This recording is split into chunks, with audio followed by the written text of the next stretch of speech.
Selamat Sabtu semua. Jumpa lagi bersama gua di channel Agung K3ko. Kali ini kita akan membahas materi-materi apa aja sih yang dibahas dalam pelatihan ahli keselamatan dan kesehatan kerja. Sebelum gua membahas hal tersebut, silakan Safetyzen untuk nge-like video ini, subscribe channelnya, kemudian juga tinggalkan komentar untuk berdiskusi lebih lanjut. Safetyzen semua, setelah kemarin gue ngebahas terkait dengan pelatihan ahli K3 umum, serba-serbinya seperti apa. Nah, sekarang kita fokus dalam menggali ya, sebenarnya materi-materi apa aja sih yang dibahas dalam pelatihan ahli keselamatan dan kesehatan kerja umum. Semua materi-materi yang dibahas dalam pelatihan ahli K3 umum itu diatur dalam Keputusan Direktur Jenderal Pembinaan Pengawasan Ketenagakerjaan, Keselamatan dan Kesehatan Kerja nomor 69/PPK dan K3 /12 Romawi /2015. Dalam keputusan Dirjen tersebut disebutkan bahwasannya untuk melakukan sebuah pelatihan ahli keselamatan kesehatan kerja umum, maka dibutuhkan 10 hari pelatihan dan 120 jam pelajaran. Adapun materi-materi yang dibahas itu ya, kita bisa kelompokkan menjadi 6 materi besar. Nah, semua materi itu ya sebenarnya bisa dilihat dalam ini ya, dalam buku nih, dalam buku kumpulan modul K3. Ini gue dapat ketika gue ikutan pelatihan ahli K3 umum kalau nggak salah tahun 2017. Ya, jadi buku ini ada logo Binwasnakernya. Jadi gue asumsikan memang buku ini adalah buku resmi ya dari Kementerian Ketenagakerjaan. Lagi pula selain itu juga di sini ada tulisan Direktorat Pengawasan Norma Keselamatan dan Kesehatan Kerja, Direktorat Jenderal Pembinaan Pengawasan Ketenagakerjaan, dan ketiga Kementerian Ketenagakerjaan Republik Indonesia tahun 2016. Buku ini lumayan tebal ya. Ya, mungkin lebih dari 1000 halaman. Lumayan berat sih, tapi ya banyak sekali ilmu yang bisa kita dapat dari buku ini. Nah, ini di buku ini kita akan melihat ini ada kayak pembatas kuning ini ya. Ini pembatas kuning, ini tulisannya Undang-Undang 1970 Dasar K3. Kemudian juga ada lagi ini pembatas kuningnya, kelembagaan dan keahlian. Ya, kemudian juga ada lagi batas kuningnya. Ya. Nah, kemudian kita ada lagi nih pembatasnya adalah pengawasan norma kesehatan kerja. Buku ini bisa kita dapatkan sih kalau mau beli langsung ya. Jadi gue sih udah lihat-lihat di online shop, di marketplace ya, harganya sekitar 300 sampai 400 ribu. Jadi silakan Safetyzen jika memang berminat untuk memahami K3 bisa dimulai dari buku yang seperti ini. Nah, jadi buku ini sebenarnya menunjang materi kelompok dasar, kelompok inti, dan kelompok materi penunjang. Yang materi kelompok dasar itu adalah kebijakan K3. Jadi kebijakan K3 ini ada terkait dengan kayak apa sih kebijakan K3? Apa aja sih syarat-syarat kebijakan K3? Sebenarnya tujuannya apa sih kebijakan K3? Nah, kebijakan K3 ini ya bisa berbeda ya dari perusahaan ke perusahaan yang lain. Tapi memang kebijakan K3 ini sangat penting ya. Bahkan dalam ISO 45001 ini kebijakan K3 itu disebutkan di awal-awal ya. Karena dari kebijakan K3 ini menunjukkan komitmen pemimpin puncak ya tertinggi dalam pelaksanaan K3. Harapannya ketika pemimpin puncak komitmen terhadap K3, maka seluruh timnya yang ada dalam perusahaan itu akan mengikuti. Kemudian dalam materi kelompok dasar juga ada pembahasan terkait dengan Undang-Undang Nomor 1 Tahun 1970.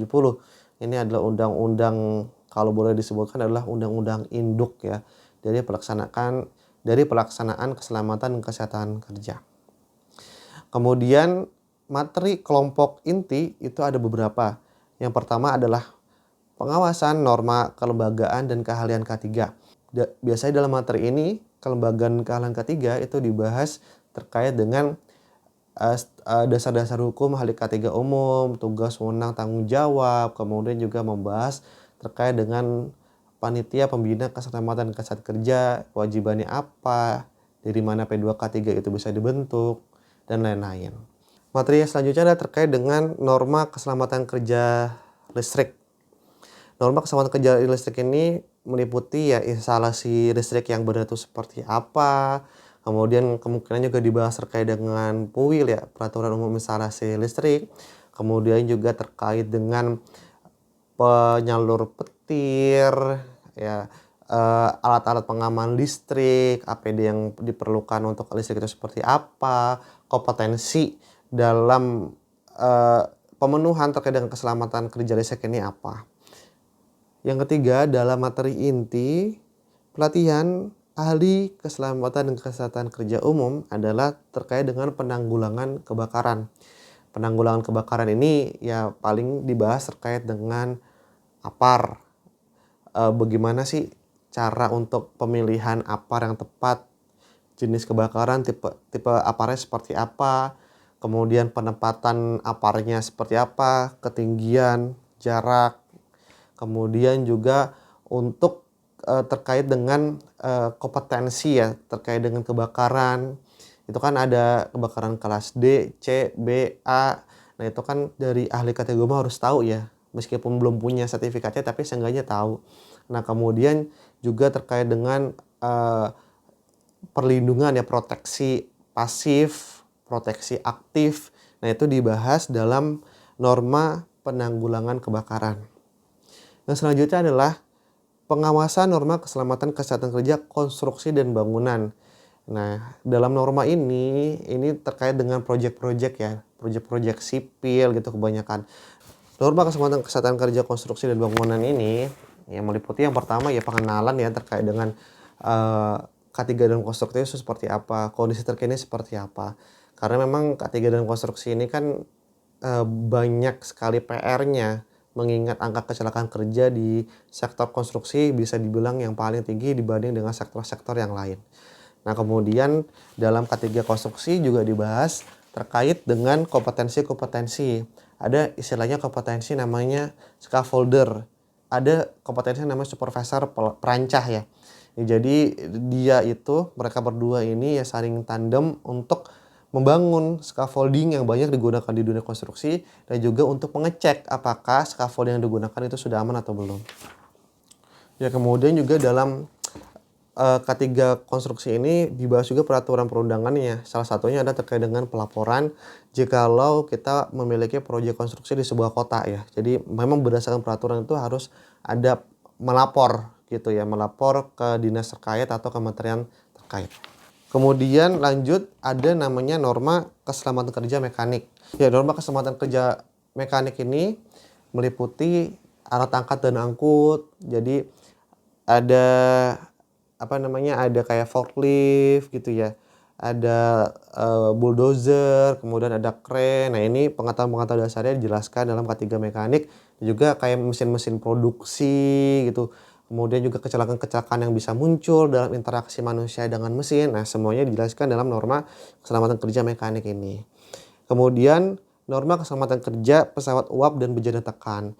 Nah, kalau pesawat uap itu kan boiler ya. Boiler itu kan dia memanaskan air untuk menjadi uap dan uapnya digunakan di proses produksi. Nah, bahayanya kan terkait dengan panas, kemudian terkait dengan overpressure, kemudian terkait dengan airnya mungkin ketika dipanaskan airnya nggak ada.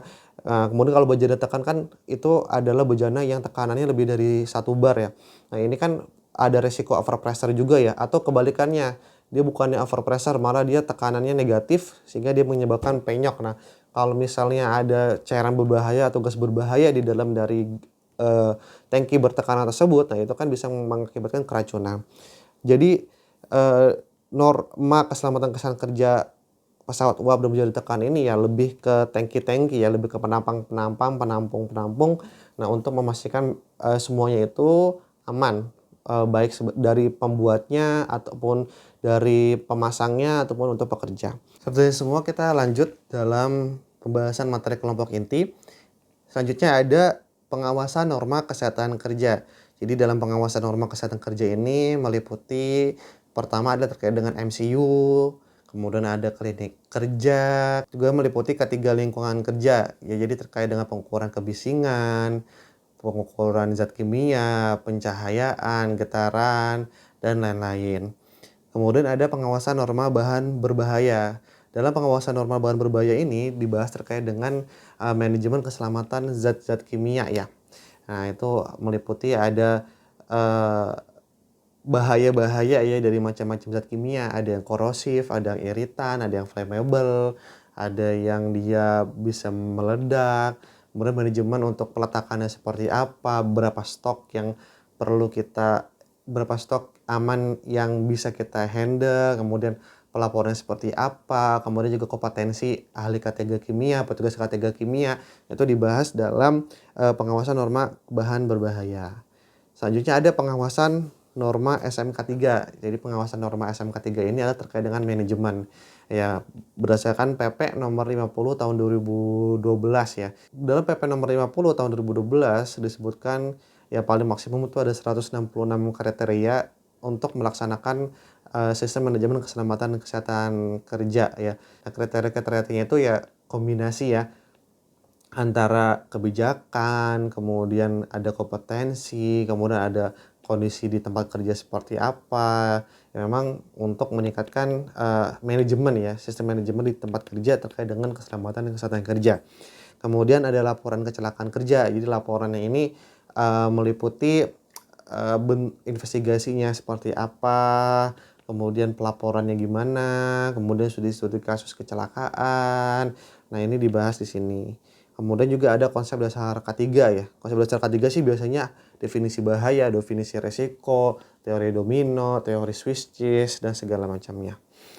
Kemudian ada materi penunjang. Ya, materi penunjang ini meliputi dasar-dasar K3, analisa kecelakaan, dan juga ada manajemen risiko. Nah, yang keempat ada praktek pemeriksaan K3. Praktek pemeriksaan K3 ini biasanya itu kita dibawa untuk ke perusahaan ya, sebuah perusahaan. Kemudian kita diminta untuk keliling, kemudian kita diminta untuk menginspeksi kondisi lingkungan kerja itu seperti apa. Nah, kemudian kalau sudah menginspeksi, kita akan membandingkan dengan regulasi yang ada dalam pembelajaran ya sebelumnya yang udah kita penuhi gitu. Jadi memang kalau inspeksi di lingkungan kerja ini biasanya di hari-hari akhir, dan setelah kita melakukan inspeksi nanti kita diminta untuk membuat laporan. Ya, laporan inilah yang menjadi hal evaluasi ya dari kita. Laporan nanti di laporannya akan akan dipresentasikan ya di dalam kelas gitu ya, dalam kelas, dan itu secara berkelompok ya. Biasanya masing-masing kelompok itu dibagi, ada yang ngebahas kelembagaan, ada yang ngebahas kesehatan kerja, ada yang ngebahas terkait dengan kebakaran, dan lain-lain. Kemudian juga untuk evaluasi ya, untuk evaluasi biasanya ada ujian tertulis. Jadi ujian tertulisnya nanti insya Allah akan gue bahas juga ya dalam materi terkait dengan AK3 umum ini. Jadi ada contoh-contoh ujian terkait dengan AK3 umum. Kemudian seminar. Nah, seminar ini ya yang tadi gue bilang sih sebenarnya. Jadi kayak mempresentasikan apa yang sudah ditemukan dalam inspeksi K3 di tempat kerja. Citizen semua itu adalah materi dalam pelatihan ahli keselamatan kesehatan kerja umum. Jikalau Citizen berpendapat bahwasannya video ini membawa manfaat untuk Citizen, jangan lupa untuk klik like, jangan lupa juga untuk di subscribe channel ini, dan komentar jikalau masih ada hal-hal yang belum jelas dari materi ini. Gua Agung K3ku, salam selamat.